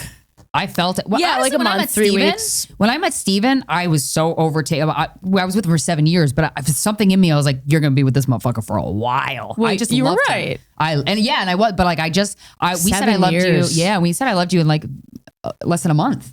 And we both wanted to say it earlier. And we lasted for 7 years. So it's like, I don't know. No, I think and I think you're probably right. But it's probably good to use discernment. Saying it, I guess it just like injects so much like pressure. Yeah, like pressure and like steroids into the relationship, and then you're on a path that's just like moving too quickly, I think. Right, because you can like, if you each yes and each other, it's like you're gonna be in the fucking... You're yes-anding into a marriage. Yes, Right. yes, yeah. It's also one of the most exciting parts. So I think like if you say it too fast, like things could not always, but they can dwindle afterwards. Because you're like, where do we go from here? Yeah. Yeah. Yeah. You know? But I will say like that partner and I, my ex Steven, like we had sex all the time for the whole time, the whole 7 years. And then my partner now, we don't have sex as frequently, but I'm like, wait, I get this. This is actually kind of nice because when we do have sex, it's like really great. Yeah. Better than the sex that I had with that. Like, you know what I mean? Like it's more connected because you don't overdo it. And that's the addict-y energy, you know? You just want to like, if you find something you like, you want to do it until you're sick of it. And sometimes the sex is keeping the whole thing together because like other things aren't working. I've been in relationships like that too. No, don't worry about it. Yeah. But this woman had like a psychosexual hold on me for sure. Fuck, like that's but I mean, like that's why I'm so great. proud. Yeah, The poly woman? Yeah. Yeah. Oh my God. What is she about it? doing? Yeah. I don't know. Just some people, her they get in energy. your brain. Yeah. They look at you. Well, I mean, I'm way they interested. look- Yeah, because I'm interested when it's not like the dick. Like what? So like, what the is look in the eyes? I think it's it's more chemistry. the look in the eyes? Yeah, like when someone's looking at you fuck and is fucking you, this? and they're looking at you in this sexy way, you're like, oh, just do whatever you want. You Just might do be whatever you gayer than you think you are. I was gonna say, I was like, every week I get closer to being like, am I a man? Because like women will be talking to me and I go, I have no idea want. Can't relate to this at all. what you are saying right now. Like what? I mean, like the chemistry, how someone makes you feel in the sex. That's like big. That's big. Okay. Yeah, and when they exude It's very confidence. validating. Well, it's like See, but my problem is no one ever makes me feel sexier than I make me feel. And I'm not talking about masturbating. I'm talking about like existing in my own space. But like a man that you find So- attractive wanting you really bad is like would make you feel sexy. I guess not sexier than you make you feel sexy, but in what ways do you make you feel sexy other than like power? I like having like the power over men specifically. yeah. Well, because I sexual think partner. less of them. Sure. I didn't want to insert that part, but you were questioning. I'm like, it's Can I not. click It's clip actually this that up? I think less of them. So it's like, Come on, I'll go viral. you know. no, power is very. Power's a I'm huge more part of male sex. in that way, where I think women have power over me. Yeah, and I do feel like I have power over women, but it actually makes me uncomfortable, and I want to encourage the people who listen to this show. But I'm like, no, don't. I'm like, take it what I say, but then you filter it through your own experiences and thoughts and moral code, and use that. Don't use exactly the version I gave you. That frustrates me. Right. I don't like that because I go, if I could do that, then what can a guy with a dick that you like do to you? It's I feel like I've just started a cult mentality, and I don't trust them out on the streets. I get what you're saying. I do Yeah. get it. I do follow. I do follow. Yeah. Oh boy. Okay. You guys have a lot going on. Yeah. We never don't. Yeah, we never not have a lot going on, man. At least in here it's a hurricane all the time. I want to know what it's like to be in your guys' cult. I don't know, man.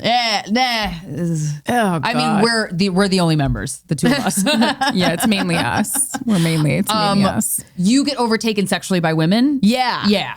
I think I have a little bit of a boy, like what I call boy brain. Yeah. Because like I'll know that I'm borderline drooling. Like everything turns Yeah, like I'd be in the middle of a conversation with you and a hot woman will walk by and you just look away and just not even. Yeah. I don't exist for a little bit. Yeah. Like I don't. I like that though. Like that's. But like, that women have told me that'll happen to men. Like women will be like, that happens is to very me. yeah. You ever see a girl walk by with a fat ass and yoga pants? Yeah, and you're like, how is that? I walk too many blocks. And every once in a while, there's guys that are that hot that make me go, holy fucking shit. But it's usually their vibe. But yeah, like I feel like I do it for women more. Like women are more beautiful. Yeah. 100%. Yeah. And society has sexualized women to the point where it's like we're all on board. Yeah, I drink at the least Kool-Aid. some sense. Yeah, exactly. Hell yeah. But like a hot woman, it can make you stop whatever you're saying to whoever the fuck you're saying it to in a way that a man will never have that power. And I'm wondering now that I said that out loud, if that's why some men treat women like shit because they don't like that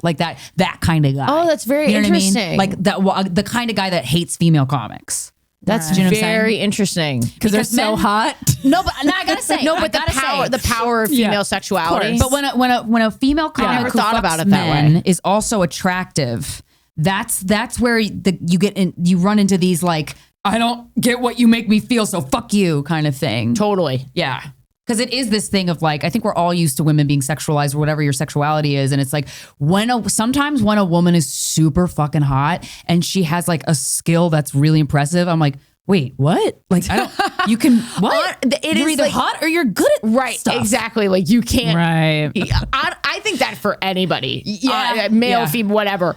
But like there's a level of hotness where I think we expect people to not be good at other things, which is wrong. And we're shocked when they are. And then we're shocked. Damn it, Krystyna. But also, should you be allowed? Should you be allowed?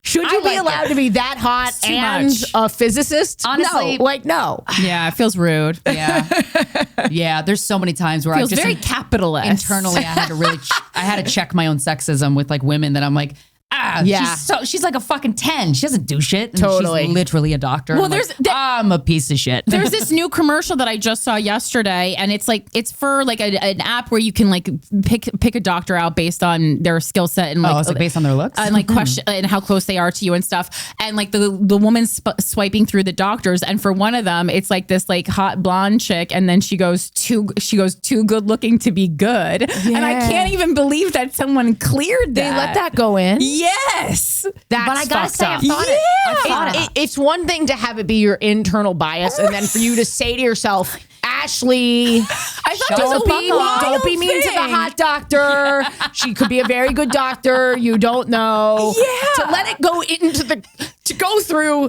the editor, the director, the producer. I said the in this network. climate. And every single one of them was like, too hot to be good. Yeah. Every single one of them. Too hot to be good. But I also think too, there's this thing of like women are, and I know there's so many women on this planet that are just absolute trash cunts, right? That's fine. So are men. Great. But the great women that are like powerful and badass that you would admire, and they're like, they check all the boxes. Like that is so amazing. And I feel like, can a man get to that level as a man?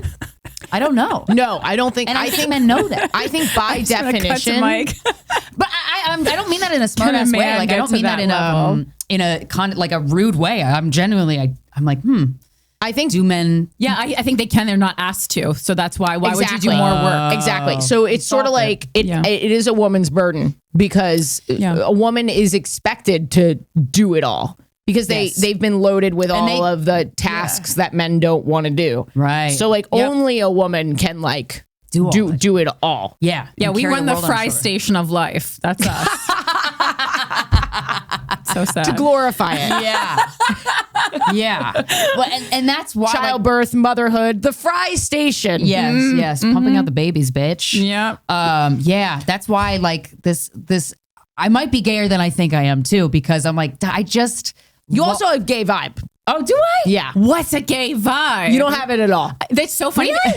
I get hit on by women constantly. Really? And I go, I don't. Women aren't intimidated by you. Men are. Like young lesbians, like I think maybe like just coming out. That's like my demo. She likes you get a lot of couples who want to fuck you. Yeah, together. But like my parents' age. And that's her vibe. And I don't want that vibe. It's so funny because I couldn't be clearer like on the show that I'm not interested. To me, you have and I hope you don't take this the wrong way, which is not a great way to start any sentence. Fine. Go on. But you have a straight masculine energy. Yeah, no, you are a straight woman with a masculinity about you that it doesn't take away from your sexuality or anything like that, but you definitely have that. Like that's like a type of person. Yeah. Whereas you feel gay to me.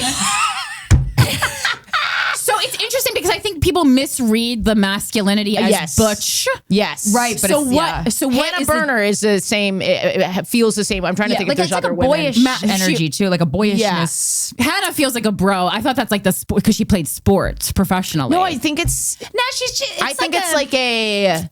Just a thing. Like it's the way you hang. My friend Kira, you obviously don't know her. She's actually a doctor, but she has it as well. I'm trying to think like if there's another famous woman that I can get an example, but you just feel purely bisexual gay. Yeah. Maybe I am.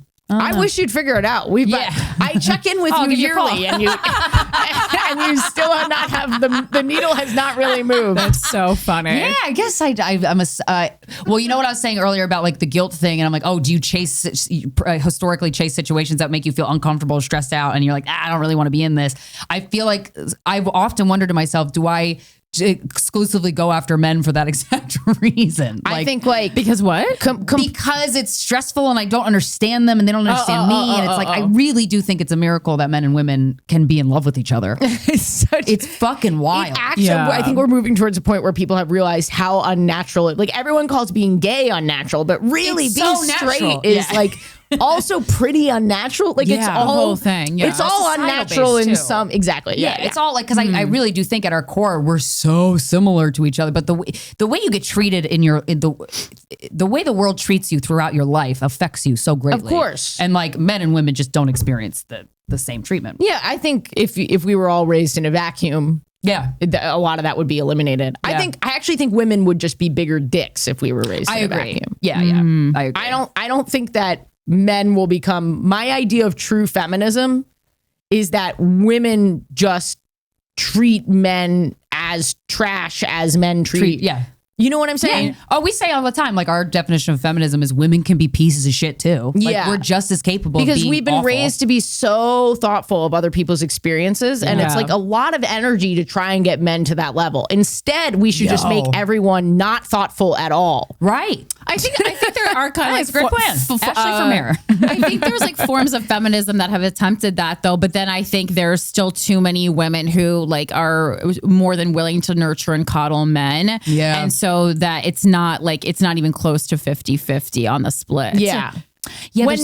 So women fucking it up. We're getting, I think the one way we're moving towards it, I hope people don't think that this is like more of a joke than it is like a sincere, but like men are now. Yeah, this is not a sociological study. Yeah. So we're just playing with ideas. Men are now like doing a lot more Botox and like lip filler and like getting stuff done. We've all seen the Goo Goo Dolls. Oh, We like that's a what not to do poster. they're becoming more objectified. Yeah, thank God. And having to do something about it. And to me, that's feminism because we're never going to get rid of the cameras and the male gaze. Yeah. So we just need to point the male gaze and We the need to camera shame them the way at we've been shamed. Exactly. Yeah, see how this feels? Yeah. Oh, you're stressed out because you want to look hot. Yeah. It's stressful, isn't it? It's fucking stressful. And then maybe we'll reach a point where everyone's so miserable we just... Yeah. But climate change will probably get us before that happens. Before the mass suicide that you just before the end put on brought on by God. I have not been feeling good about the trajectory of the world. That's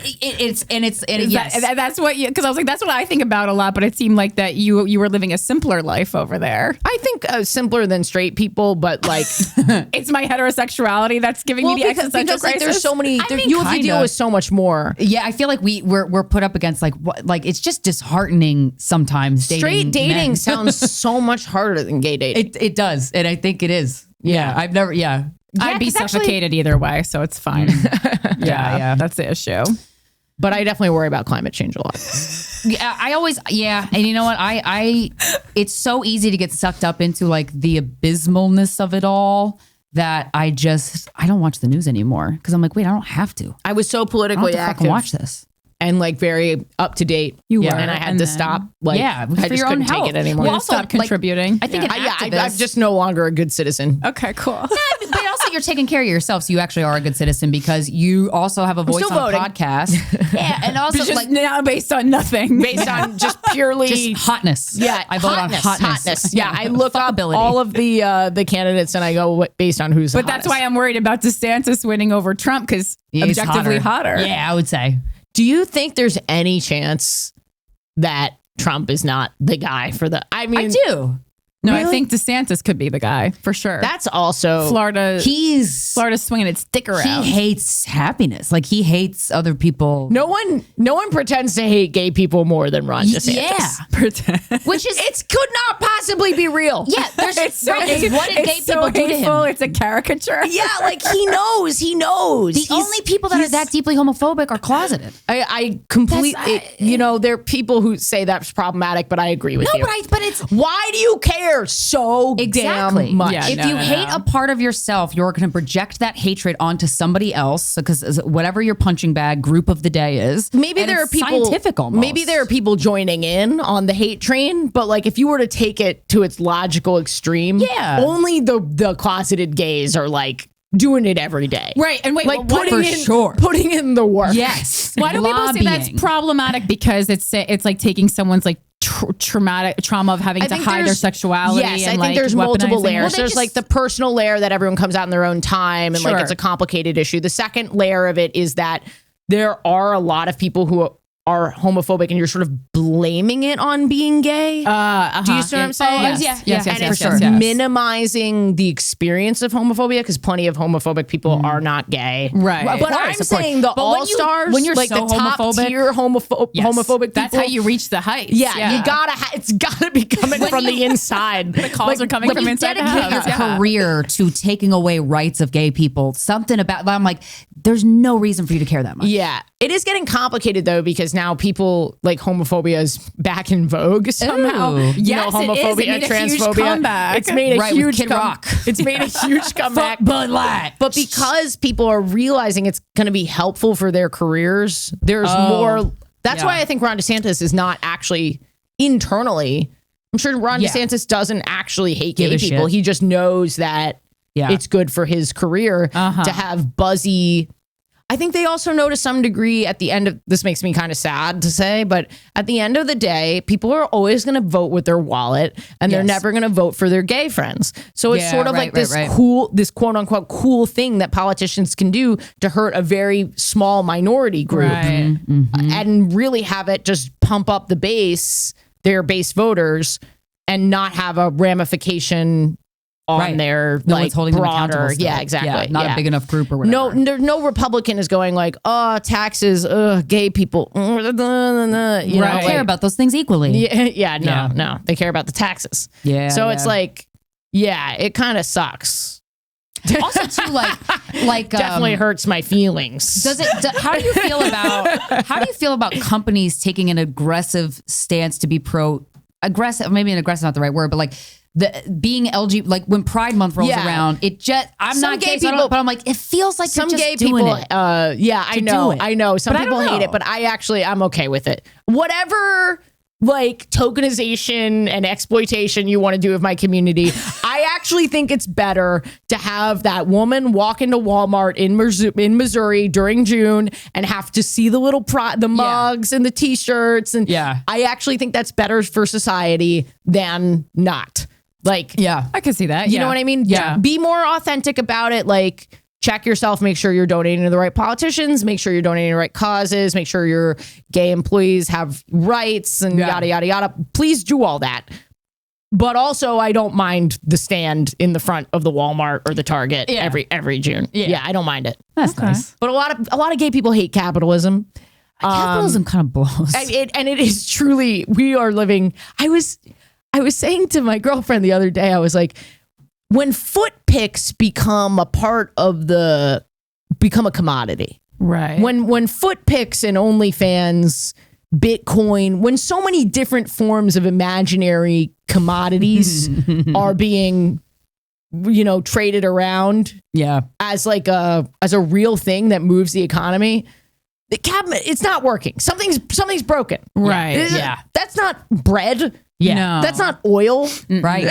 Right. It's a foot. It's a foot pick. Foot means a lot to some people. Yeah, it does. A foot can ruin someone's life. But don't you think that's a sign that something's not working? I'm not an economist. So I don't know. But like when your fake money is purchasing other fake money, or maybe which it's working so well. It's almost like, are we in The Sims? Like, what is happening? I don't know. And I don't think like capitalism, like you can't just get out of that. Like that's never going to go away. until the waves crash upon us. Until this climate change. For sure. Sorry, Honestly. I didn't mean to take this in a nihilistic. Fuck it. It's totally fine. Wherever it goes, it goes. I'm on board. But there's a lot of dark shit in the world. That's why I protect myself from it. So I'm happy most of the Exactly. I can't. blinders, baby. Wait, are you a lesbian who's into astrology? Not really. No, okay. Because I was like, I know sometimes that could But people are paying for that too. What? Astrology. Hell yeah. Yeah, no, lots I'm of people. paying for it. That's Yeah. very. Well, I was asking because I feel like invest in magic. Woo woo now so much bigger than last time we had you on the show years ago. So I just didn't want. Woo woo broke out of lesbians into mainstream culture. Yeah. That's why I was asking. Woo woo is everywhere. If it was you let it loose. I guess woo woo. Yeah, woo woo was like really a lesbian. Like Yeah, we loved harvesting energy from the moon. Right. And now everybody is. wow. Thanks for your I cultural will say influence. I've been doing it since 7th grade. So Yeah, you that's have, the yeah. gayest thing about me. It's also like not just lesbians. It's like appropriation of a lot of different indigenous cultures. Yeah, for sure. For sure. 100%. Not astrology specifically, but Yeah. but yeah. Okay. Oh, you're into it. No. I'm like mid, like I'm like interested, but highly. I think it's funny at a party to know that I'm your highly birth chart. suspect of all those things, but interested in it. The thing I'm most interested in is tarot, but that's because you're based on your own intuition. So you're not really tarot looking is- outside yourself. Tarot is fun because it's sort of like a therapy session.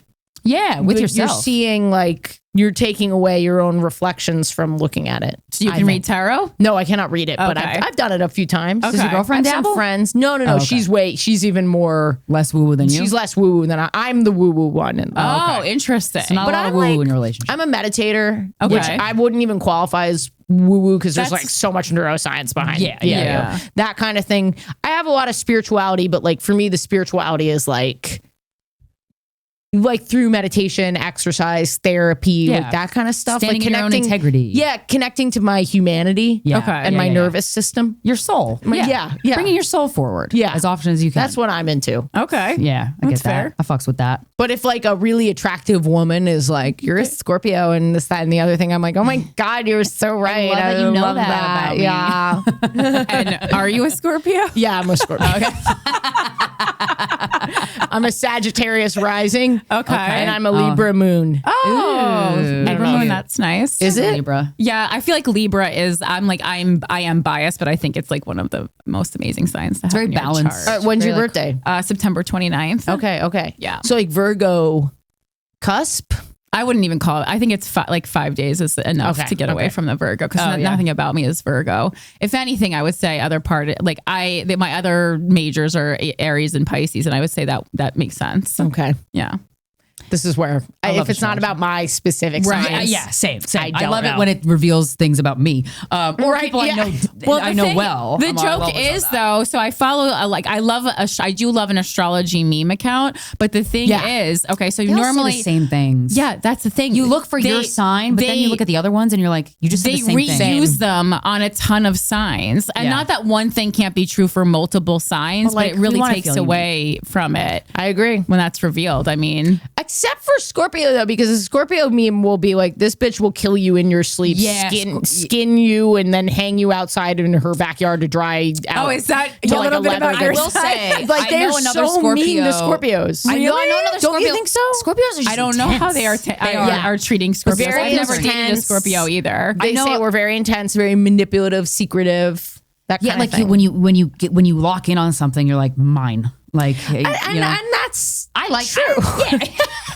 Okay, but there's nothing wrong with that. Yeah, Go get her. Yeah, maybe it's my guilt talking. Yeah, I was like, I think that's like good for career, and it's as long as it's not suffocating or scary, it can be like nice Yeah. and loyal for a relationship. That's true. It's all how you flip it. We have to end shortly, but one thing I wanted to ask flu. you. I know, right? Crazy. Is another thing I'm pulling from Dan Savage, but people that are sometimes people enter non-monogamy in their relationship because the partner wants to. It's and they're like, yeah, I don't care either. But then a lot of times, like people are hesitant to do a monogamish type of relationship because they're worried that they'll get jealous. But when the reality is, if you get jealous, you're gonna get jealous. If you're Yes. not, if you're monogamous, you're probably gonna get more jealous. I would venture to say, because your brain can go, wait, what are they? Are they interested? And if they are Yes. interested and they're flirting with somebody, Yes. that's fucked up. You know what I mean? It but is if you're like open, a big. I am not the best person to ask about how, because how do you handle jealousy? I got into, that I can talk about. But I went into an open relationship not even knowing that it was going to happen. It sort of happened very organically. So I'm not the best at what's the conversation or how do you broach this with your partner? But I will say it has made my whole relationship far more honest and upfront, and we're way better communicators because talking about fidelity, jealousy, other people is sort of the most loaded conversation that you can possibly have with your partner. So if you guys learn how to navigate that, everything else is just a fucking piece of cake. Yeah. And I think because your partner being interested in somebody else sexually can, if you're a person with deep-seated issues surrounding your own self-worth, that just fucking revs it up like a goddamn lawnmower. But my main question is, you also, I would imagine everybody in relationships, whether they're open or closed, experiences jealousy. So when you do in your current open relationship, how do you handle it? You just talk about it? First of all, I know this is going to sound so stupid, but counting to 10 and taking a walk is so important. Just calm the fuck down before you have these conversations. Your brain you is live with Jen? No, we live separately. Okay. But we're together all the time. Right. But yeah, take a walk. I cannot not enter the conversation heated. Because then you're already having the argument with her in your head. Exactly. And nothing will make you more heated than jealousy. I mean, jealousy, people kill each other over it. It's just take a breath. And by the time, because I've definitely we had one conversation where I was jealous and it turned into not a massive fight, but an argument for sure. And by the end of the argument, I was I am such an idiot. That was 90. It was 10% real. Won. No. 90. Yep, she won. She always wins. I've won 2. 90% me weaving a story in my head. Right. So, and it's almost a relief to find out you were wrong. Yeah. In a way. And you could feel safe and comfortable with her, even though you've been called out and you're yeah. And at the time, I was definitely really wanting to put a label on the relationship and move this towards the next level. And she was still not quite ready. And that's what the fight was actually about. It was not about this other person. Yeah. There's something else going on. Yes. And honestly, it's not for everybody. I'm not here to say that open relationships are for everybody. But as someone who was previously very monogamous, I would describe myself as pretty jealous. Yeah. I can't believe what being in a really healthy relationship has done to change my perception of myself and how I look at open relationships and stuff. Wow, that's such valuable information. Yeah, because the times that I've had sexual experiences with a partner where we invited another person in, I've never felt closer to him ever. That's really cool. Holy shit, there's something to this. And it was a woman? Yeah. Okay. And I've done it with guys too. I've done it. just getting information. Yeah. So funny. I'm messing around. Yeah, I know. But it is cool. It's cool to. No, it can make you feel. Be we haven't done that. I'm a little scared of. Well, just the idea of what part of it was I watched him fuck somebody in front of me, and I was like, this is great. That's fine. This doesn't have to blow it up. Yeah. Oh my God. If you feel more intimate. You feel super intimate. Yeah. Weird. Yeah. It seems from what you guys are saying is a real release from jealousy. Cause I rarely feel jealousy in a relationship, but this to me would be this would cause a problem for me. Right, exactly. So I think don't do that if it's not for you. So I think I'm understanding now. It's it's gaining control over jealous feelings. But if jealousy is not something that you feel a lot, don't really at all. Don't inject it into a relationship. I feel like it's yourself from jealousy in a way. Well, yes, exactly. Because it's kinky people who have been but for me, it would be taking a jacked up version of a jealousy vaccine, and then I'm just sick with jealousy when I wasn't sick. You were fine to begin with. I was fine. That's how I just interpreted this. Because I was not that everyone has the kinks or different things that get them off. It finally makes sense to me because a lot of times I just go, I don't think this is. It is the most freeing feeling to go to yes, that you nailed it. It is the most freeing feeling to have your partner be intimate with somebody else, whether you're there or not, and you're okay and you're both okay. And then return to you, prioritize you. I get it. It's so exciting. It's almost like something else that I've thought of, and I know we're running out of time, but something else is why is Cheating is a whole different thing, and cheating is devastating. I've been cheated on. It's the worst. It's just the absolute worst. But it is interesting why we give it more weight than being treated really poorly. Like certain forms of emotional abuse.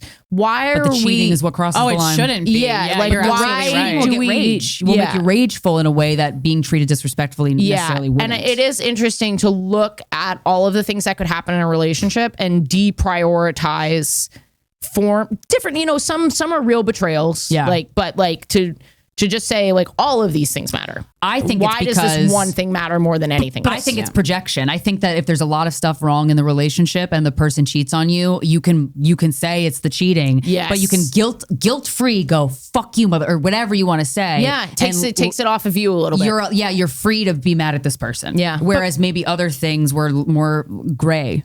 So like, I don't feel like I could stand up for myself because they're treating me like you know what I mean? If you run into that. I also think it's just how the release on the damage that those two things do though. So like cheating is most, like an incident or like a series of incidents that you know about. So it explodes, right? But then if you're treated poorly a little bit every day or intermittently. The bathwater analogy. Yeah. So then what happens is like you are, it is still like a really bad come down. But like I was reading information, it takes like 2 to 3 years, depending on how long you were together, obviously, to like decompress from being emotionally abused. And a lot of times the symptoms feel better. Reveal themselves as like what many people would kind of identify as depression, but it's you decompressing from being treated like that way for so long.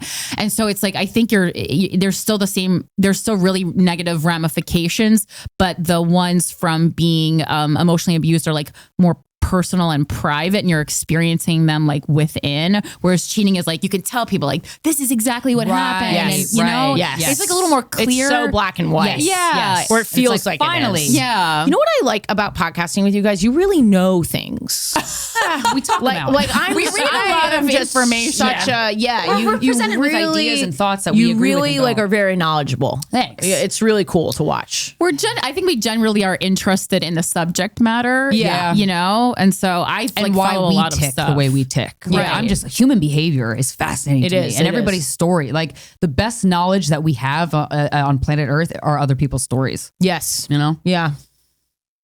And that's that. Yeah. So where can we find you online? Where can we watch your special? What else would you like It's on YouTube. It's so easy, you piece of shit. Just Google Ashley. Everyone, where can I watch it? Google it. Just fucking Google it. I love your Instagram stories because you are so fed up with people in the same way that I am.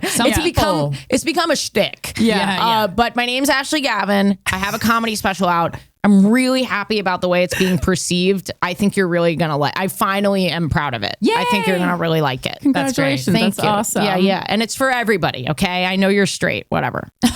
Just watch it. You're homophobic if you don't watch.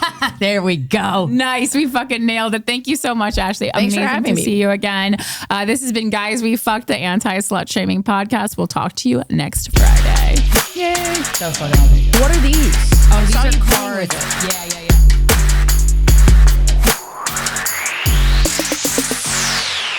Help. He's afraid of bloody fingernails.